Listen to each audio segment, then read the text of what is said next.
A very good evening to you. Thank you so much for joining us. You're watching NTV Weekend Edition. In fact, it is Weekend NTV tonight, and it is quite a different Easter Monday than what we're used to amid the COVID-19 pandemic. This 5th of April 2021 is some of our top stories tonight. Tonight, times are tough in the diseased zone. And with no reprieve in sight, some leaders say this is how the government can help. Sets up a lifetime fund that will at least offer stipends for food rations to a minimum of 4 million Kenyans across the 5 counties. Also tonight, man presents decapitated head of his grandmother to the police in Kisumu. Ikawa sasa hasira zikampanda kaamua kumaliza uhai wa nyanya yake. Plus, a man accused of theft was tortured on camera. The video went viral and now police have arrested his tormentor. And El Molo Bay is drowning as the waters of Lake Turkana rise. Facing challenges as per the increase in the volume of water in Lake Turkana. NTV Special with Leila Mohammed airs tonight. NTV Tonight with Zeynab Ismail. Well, thank you for joining us on the sign language interpretation this evening is Flora Atieno. We begin with members of parliament allied to Deputy President William Ruto from the 5 counties currently locked down who want President Uhuru Kenyatta and ODM leader Raila Odinga to forget about a referendum this year and instead channel that money into cushioning the livelihoods of Kenyans affected by COVID-19. Kennedy Muriithi has the details. The ravaging coronavirus pandemic has pushed Kenyans into a corner, many facing an uncertain future. Many have accused President Uhuru Kenyatta of being tone deaf and refusing to see things from Mwananchi's perspective. Being grassroots leaders, we are overwhelmed by the calls and text messages asking for help either with food, rent, or other basic necessities. And although the president has insisted there is nothing he can do, leaders allied to Deputy President William Ruto say he wields the power. We propose to His Excellency the President, one, that the not less than 14 billion shillings that would have been spent on a referendum be now set aside to offer stipends of at least 3,500 per month per household to 4 million households in the 5 counties. With many businesses facing total collapse, the leaders want the government to offer a breathing room as the COVID-19 pandemic pushes many over the edge. Tunajua kwamba waziri wa fedha amekuwa katika mazungumzo na wale ambao wanamdai pesa. Na yeye katika mazungumzo yake amekuwa akipata waiver, amekuwa akipata extension. Hivyo tu ndivyo tunaomba serikali inapopata waiver na inapopata extension, nayo serikali pia iwezeshe wananchi pia wapate waiver na wapate extension ya madeni yao. And as calls for a referendum under BBI intensify, the leaders say there are better ways to spend the money, especially now with the COVID-19 pandemic. We propose you reallocate a minimum of 50 billion shillings from the defense budget and that of the Ministry of Interior, since the greatest security threat and war we now have to fight is against this pandemic. In the short term, the leaders want the government to quickly test everyone within the locked counties and roll out vaccinations in order to hasten reopening. We propose that the first disbursements from the IMF be specifically appropriated towards the acquisition of vaccines in an open and cartel-free system. Huu ni wakati wa hatari. Wananchi wana ghadhabu. Wananchi wamekasirika. Huu sio wakati wa kuwachokoza wananchi. Kennedy Muriithi, NTV.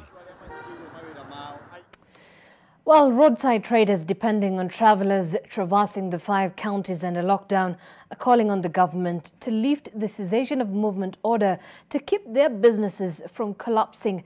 The traders say they have recorded massive losses in this past week, as Ruth Sarmoy reports. The once vibrant center at the Mau Summit interchange that connects the Rift Valley and western regions of Kenya remains deserted. This is usually a busy trading center. For the second year in a row, the brunt of COVID-19 has come back to hit at small-scale traders. Coincidentally, this second inter-county partial lockdown has extended through the Easter holiday, just like last year, contrary to the expectation of the traders. Nilikuwa na expect hii Easter niuze kuku mingi zaidi. Nilikuwa na expect watu kutoka Nairobi, kutoka Mombasa, wakuje wanunue kuku wakienda pale Waingo, waende wafurahie kuku pale unyumbani. Kilometers away from the interchange are empty stalls indicating the effect of the lockdown.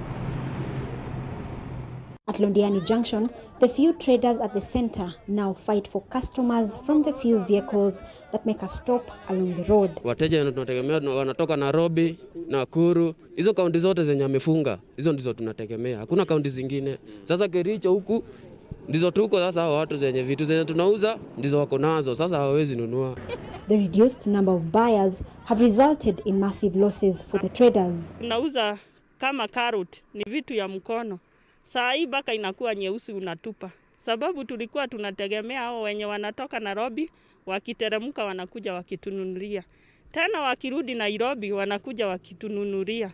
Saa hii imekuwa shida. Hapa watoto analia, sisi tunalia. Na mama ameumia. Halali kwa nyumba. Juu ya watoto.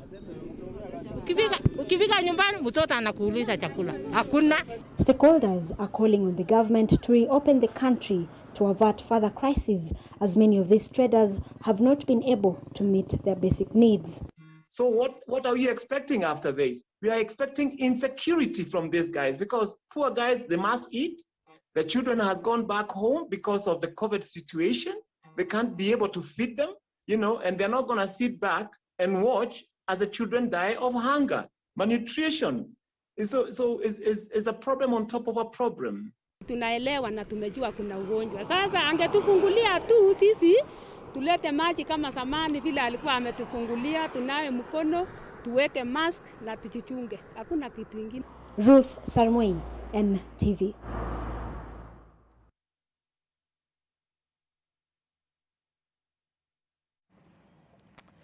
All right, well, to the COVID-19 numbers now, and another 460 new cases of the coronavirus have been reported in the last 24 hours from a sample size of 2,753, taking the total number of cases in the country to 139,448. Meanwhile, 20 more people are reported to have succumbed to the disease, pushing the total fatalities to 2,244. From the cases, 1 was reported in the last 24 hours, 10 in the last 1 month, and 9 are late death reports from facility record audits. The total number of fatalities has risen to 2,244. 178 patients have also recovered, pushing the total number of recoveries to 94,361. A total of 1,590 patients are currently admitted in various health facilities, while 5,998 are on the home-based isolation and care.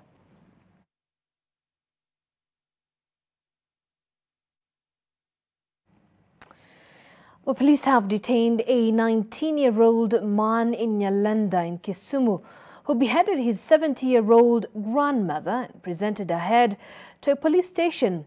The police are yet to establish the motive behind the killing. Naoma Sampao has that devastating report.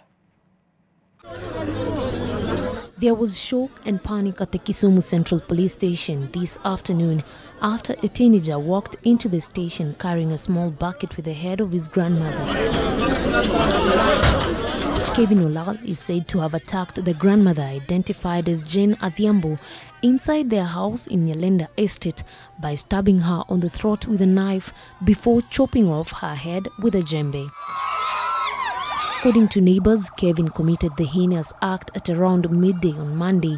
When police heard his confession to the crime, they arrested him and asked him to take them to where the headless body was. Mnywaji wa pombe sana na akielezewa maneno hataki kuelewa. Kwa hiyo alichukua jukumu kuanza kuzozana na nyanya yake kwa nyumba ile kuzozana ikawa sasa mahasira zikampanda, kaamua kumaliza uhai wa nyanya yake. Tungeomba serikali watu kama hawa hawangeruhusiwa warudi, sababu amefanya kisanga yenye hata si jirani tumeokopa. Police are yet to establish the motive behind the killing, even though neighbors suspect a domestic dispute touching on property. The body of the deceased has been moved to Jaramogi Oginga Odinga Teaching and Referral Hospital mortuary. Yoma Sampao, NTV. Well, quite disturbing. And to even more disturbing news, police in Mombasa have arrested a man believed to be behind the torture of a suspected thief in Shimanzi. In a video that went viral, a man identified as Swabir Mohammed is filmed beating up and burning the suspect using a melting mosquito net. Detectives say the search is on for the man who was being tortured in order to build a watertight case against Mohammed. Kevin Mutai has more. Shocking details of a video clip circulated online shows a security supervisor working at a milling company in Mombasa torturing a man. His victim is said to have trespassed into the company and allegedly stole wheat. On Monday morning, officers from the Directorate of Criminal Investigations arrested the man in the video, who has been identified as Swabir Mohammed. What he did, the way it is appearing in the clip, which has spread everywhere, is so inhuman, and we cannot entertain it. As law enforcement officers, we have to make sure that law and order is maintained on the ground, and this person has to face the law. According to police, the incident occurred in September 2020, but was never reported to any police station. Detectives are now looking for the victim, who is said to be a homeless man. We were able to trace him, and now he's with us, helping us to get some more information on what transpired that particular day. Kenyans have been outraged by the incident, calling for justice for the victim. The company has already released a statement saying Swabir has been suspended from duty pending investigations, at the same time condemning his actions. Kufanya mwenzako kitendo cha kinyama ni makosa sana. Na ile pia nayo sengine inaweza kukujia kwako wewe. Leo ni kwa yule, kesho ni kwako wewe. Kitendo kile si kizuri. Kwa hivyo angemsamea ama waita polisi. Baada ya kuita polisi ile itaki peke yake. The suspect is expected in court tomorrow to face charges concerning the incident. Kevin Mutai, NTV in Mombasa. Well, Kevin Mutai will remain on that beat and will bring us the developments from the court tomorrow. Meanwhile, residents of Ndeya village in Limuru, Kiambu County now want security forces to have a multi-agency approach towards combating livestock theft, which has hit an all-time high in the region. The locals have expressed fears of fresh attacks by cattle rustlers. Their concerns comes barely months after leaders from Kiambu and Kajiado counties met at the Bomas of Kenya and brokered a peace deal to end cattle theft. Villagers feel the attack might escalate as pangs of drought continue to bite. Kiriri, Ndiuni and Ngurubi are the most affected village, where residents have been spending sleepless nights as they keep watch on their livestock.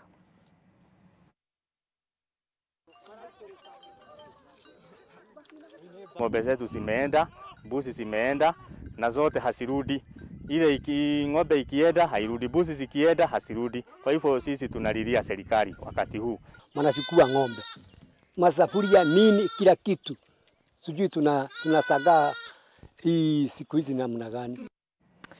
Well, time for our first break here on NTV tonight. We have plenty more for you, including that special report by Leila Mohammed next. Stay with us.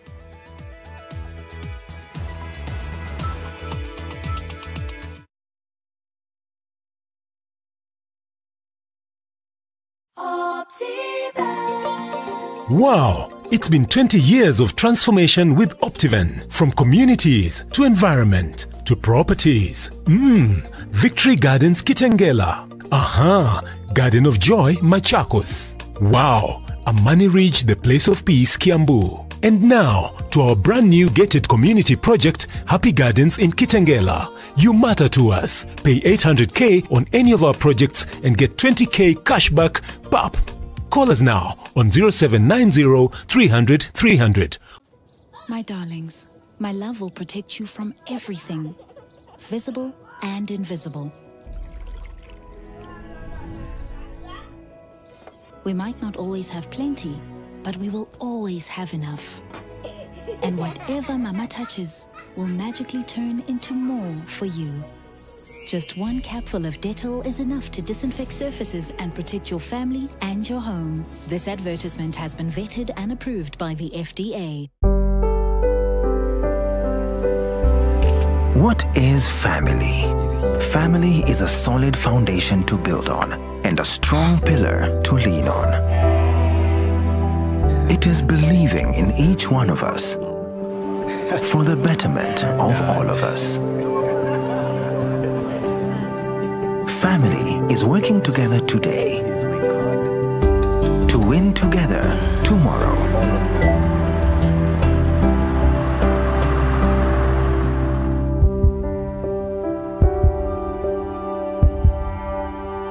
It is creating opportunities for a lifetime of happiness.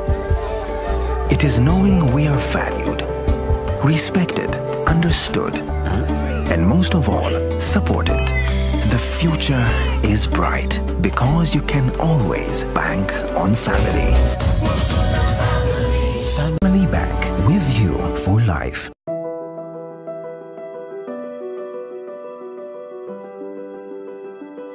What does it take to move a nation? It starts with a dream.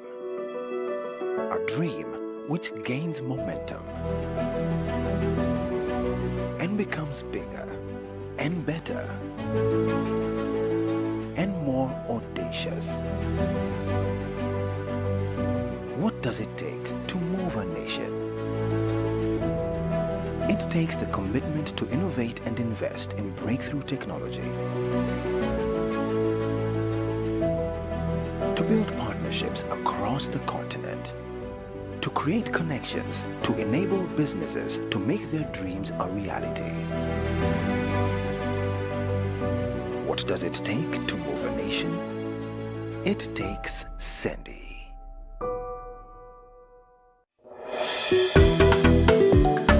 Next on Ushirika, Safaricom Investment Cooperative Society. We started off with about 100 members. Today we have a membership of close to 5,000. We've done close to 180 land projects with 4,600 people buying our lands. For Safaricom Investment Cooperative, we've done projects worth over 1.5 billion up to date. One of the things that I've done is buy 2 acres of land. This Tuesday at 6:45 p.m. on NTV.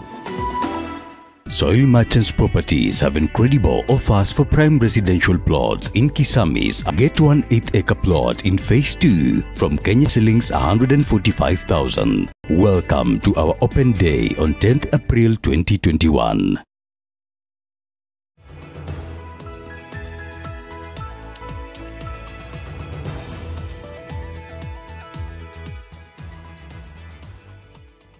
Well, thank you for staying with us. You're watching NTV Tonight. Let's now talk about climate change. It is one of the most pervasive and threatening issues of our time. Well, over the last few years, Kenya has suffered serious climate change effects as floods and droughts become the new normal. Laila Mohammed now brings us the story of El Molo Bay, where communities are drowning as the waters of Lake Turkana rise. This is troubled paradise.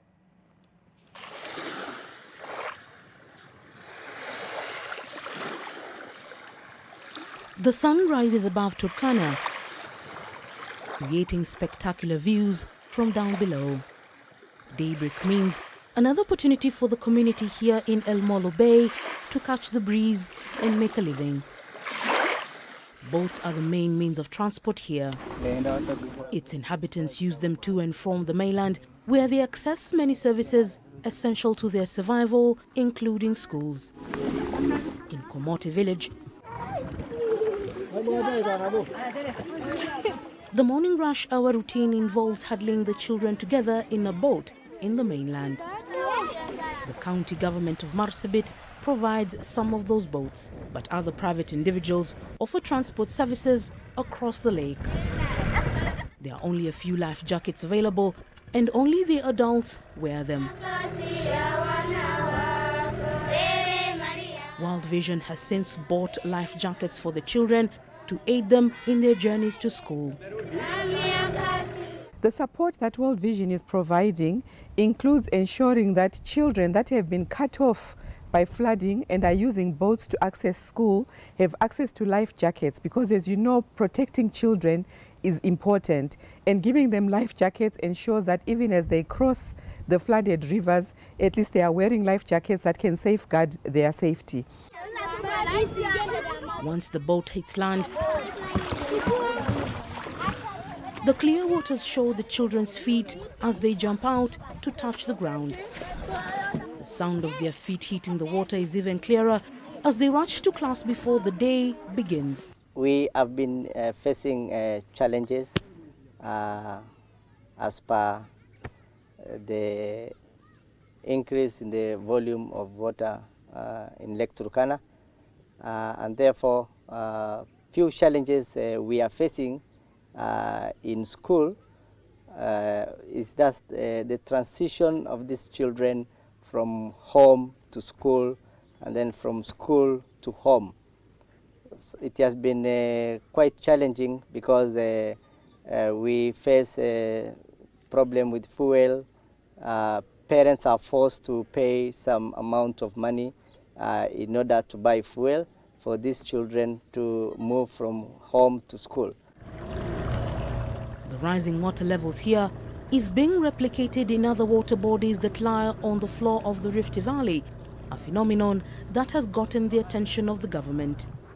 The village was cut off from the mainland. That places us several social amenities. We have a primary school, El Molo Primary School. We have the El Molo Dispensary. And we also have the church, the Catholic Church around that place. Now, when the village was cut off, it meant that people cannot easily access the place. It now implied that boats should be used to cross over from the mainland to the island now. And this has had an impact on the people socially and economically, because now it has become a problem for children to come to school. The 20-minute ride is usually quiet and uneventful. This community has since the beginning of time thrived on this movement.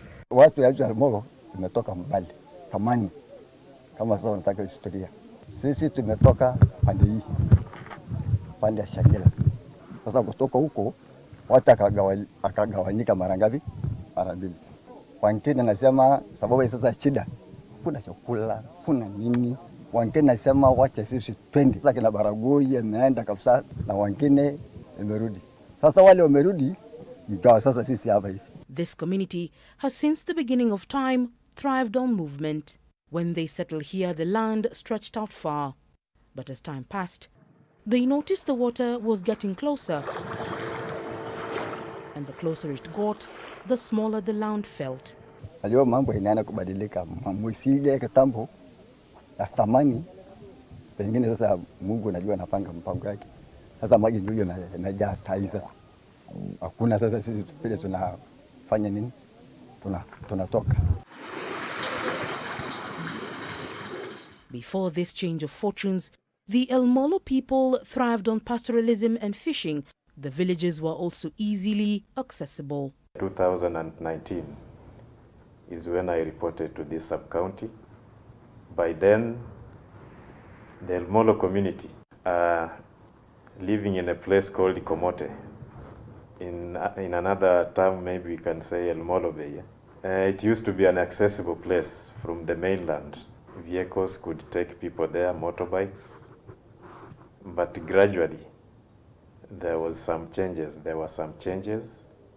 The water level began to increase. But change is the only constant, and these subtle transformations are now so drastic and life-threatening. Tuko na hospitali shule, tuko pia na maji kidogo, maji ndio hiyo tumefukicha samani huko nje.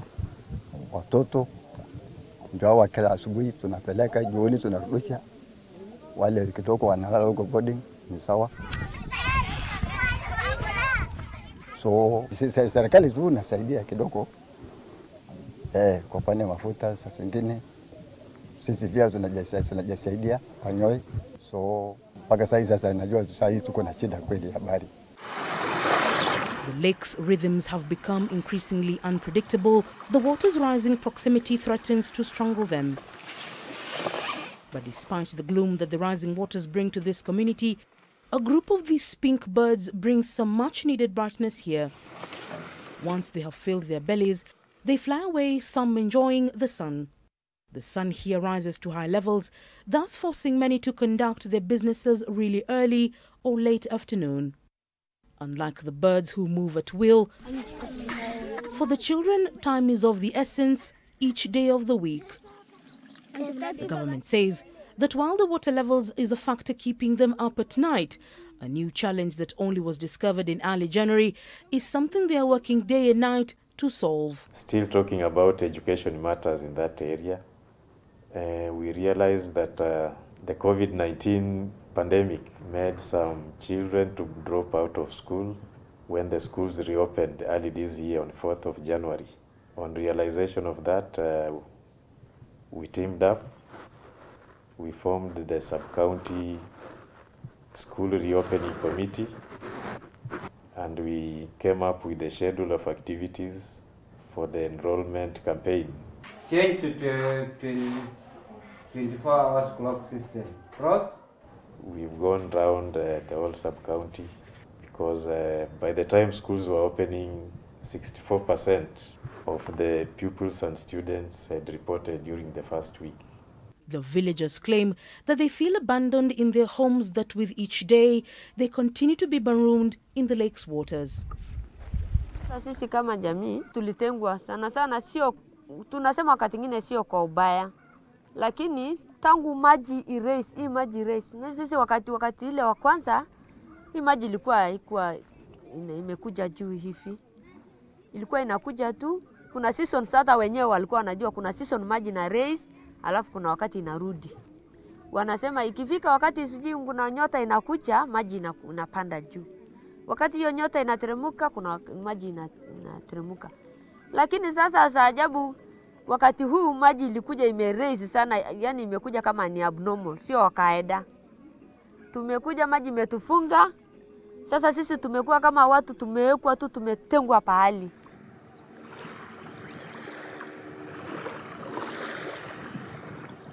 The objectives of World Vision as an organization is centered or focused on the welfare of the children, which is the same thing that the government is doing. By extension, we also have another organization, the KDF, who are working in Kargi zone. They're also doing some good work.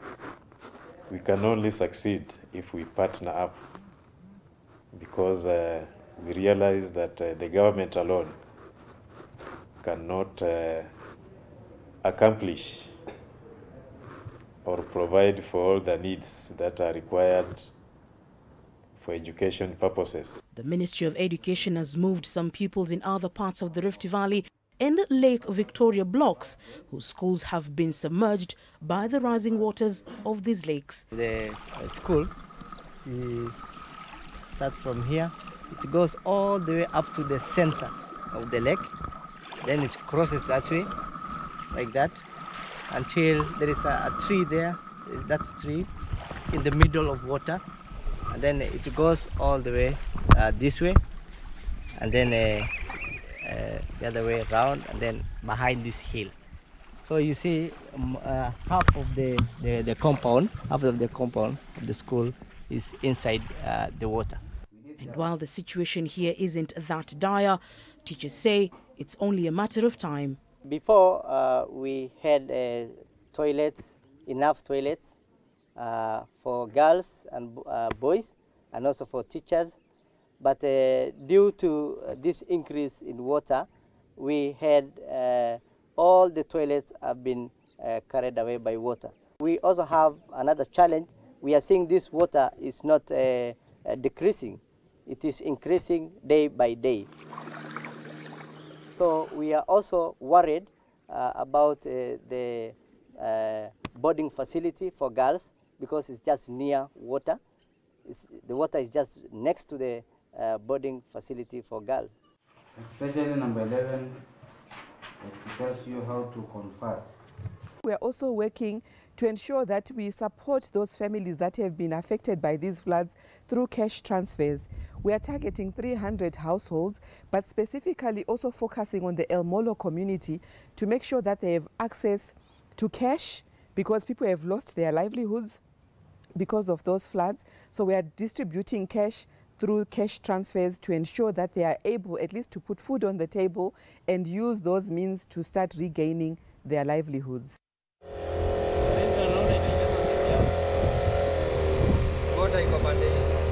For the community here, the cycle of life never stops, even as the waters of the lake threaten their existence.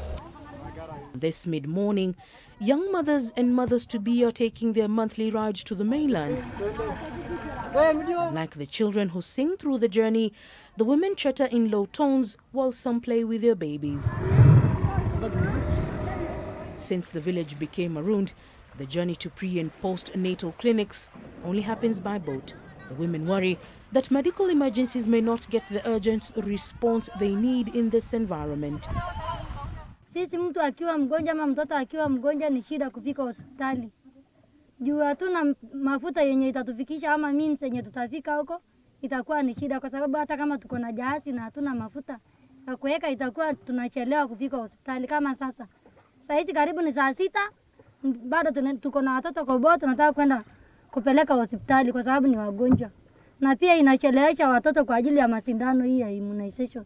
For this mother heavy with child, the journey begins at the shores of the lake once she gets off the boat and braves the heat as she walks up to the hills to set off to her journey to the clinic. Back at the village, other residents go ahead with their daily chores. The fishermen are busy laying the fish on the rooftops to dry under the sun. The waters continue to provide sustenance for the families with food that they value.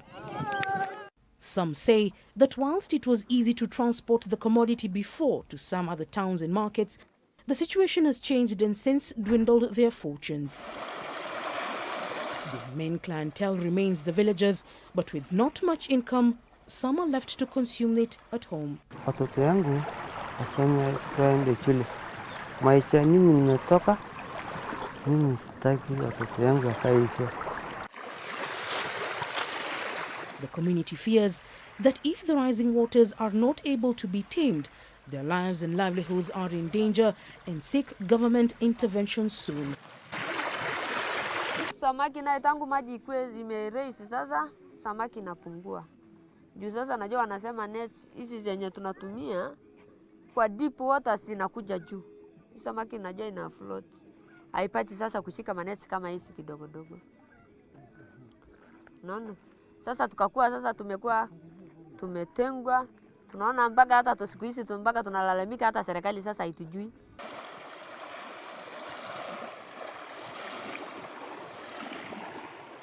Sisi sasa maji tu yamekuja huku na malisa hapa yote. Some scientists have gone to the area to explore much more to get a better understanding and to find solutions. This is not the first time the lakes has arisen. And you also need to know that in this area of Lake Turkana, the water covered a much wider area than what we witness now. And you see this in the sediments that are now covered by the volcanics. So if you move inland from the lake shore, you will see that there are white clay materials underneath the what you see as tables or something like that. And below it is very fragile materials. Those are lake sediments. So the lake was much wider than what it is now. And then during the tectonic history, that is rifting and volcanism, then the lake was some kind of shrunk by way of being confined to a graben or a low area. And it has remained so, now being fed by mainly the Omo River and the Takwel Kerio River system. Suguta River could also be entering in, but maybe through Lake Logipi and underground into the system. But you will also know that the Omo River itself used actually to flow into the ocean, into the Indian Ocean. But now, because of the volcanism, this has now been confined, and therefore the waters are just being, it's a basin that is just receiving water and not being able to release water. And then there are two dynamics that could be happening. Either we have too much rainfall in the areas of these rivers, and then a lot of water is coming out and less evaporation. That can immediately increase the water resources. And then we also have a problem of possibly tectonic dimensions, but we have not measured the tectonic dimensions to find out whether that is true. But for the moment, the community soldiers on. Each day they brave the waves and winds and hope for calm to return to a home they have known for decades. Leila Mohammed, NTV.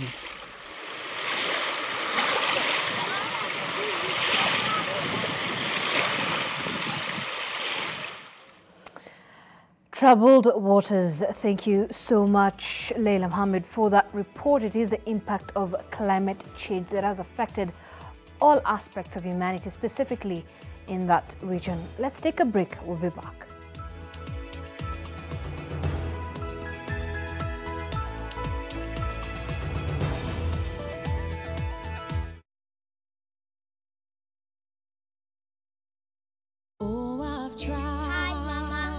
From your first day at school to you captaining your soccer team, no matter how old you are, you'll always be my baby. That's why I trust Dettol to clean, protect, and keep you refreshed every day. I still can't believe how quickly you've grown. Dettol, tested effective against COVID-19. No matter what's going on in the world, there's one place you can go to stay up to date with the latest global news. The BBC News World Service app helps you go behind the headlines and make sense of what's going on around the world. And with a call to listen button, you can listen to live radio without using your data. Download the BBC News World Service app and start listening today. This looks different. It is. See for yourself. Okay, so it's a photo. Look closer. Photos within photos. What about video? 8K video. Beyond cinema quality. So... You can pull portrait quality photos straight from video. But will it last the whole trip? Battery for the whole trip and the way back. This is different. Told you.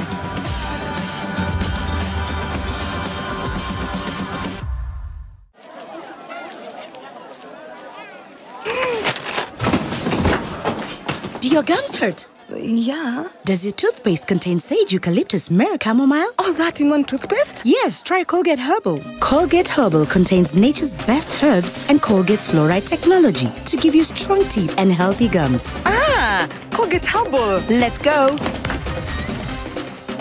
Colgate Herbal for strong teeth and healthy gums naturally. Kira! Kira? Where are you? Malaria! That's why you need the superior protection of Mortein 360-degree reach. Only this has 11 fans which enable it to reach the farthest corners. Mortein, total indoor protection.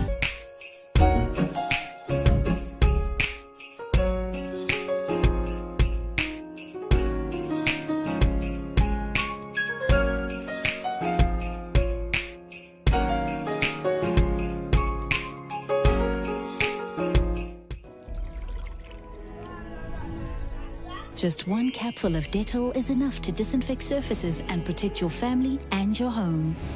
Dettol, tested effective against COVID-19.